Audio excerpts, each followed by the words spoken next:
This day is holy to the Lord your God. Do not mourn or weep. Go and enjoy choice food and sweet drinks, and send some to those who have nothing prepared. This day is holy to our Lord. Do not grieve, for the joy of the Lord is your strength. Well, these are the words from Nehemiah chapter 8. The joy of the Lord is your strength. This may be a familiar verse to you. It shows up on inspirational posters and in the lyrics and songs. But I wonder if we have paused long enough to think about it. The joy of the Lord. So let me ask a question. Do you think God is happy? I know it seems like an odd question. Do you think God is, by His very nature, completely and perfectly happy?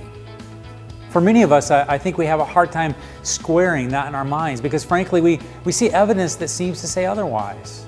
In the Old Testament accounts of God interacting with His people, He doesn't seem very happy. We might even wonder that today. So with all the suffering and all the sadness that we witness, we might wonder, is God happy? I think the answer to that question has far-reaching consequences in our life. The joy of the Lord is your strength joins a long list of passages in the Bible that affirms that indeed God is infinitely happy. He takes great pleasure in all that He does. And here's the good news.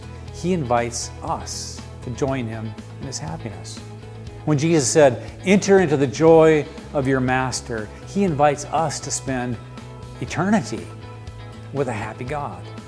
In the Gospel of John, Jesus was encouraging His disciples and us to belong to Him like branches on a vine.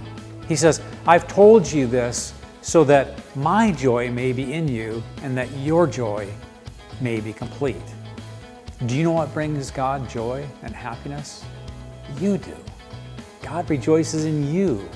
We find that hard to believe, I think, sometimes. We join David in his Psalm 8 when he says, "When I see your heavens, the work of your fingers, the moon and the stars that you set in place, what is man that you're mindful of him, and a son of man that you care for him?" The prophet Zephaniah answers David and us with this: "The Lord your God is in your midst, a warrior who gives victory. He'll rejoice over you with gladness. He'll renew you in His love. He'll exalt over you with loud singing as on the day of festival."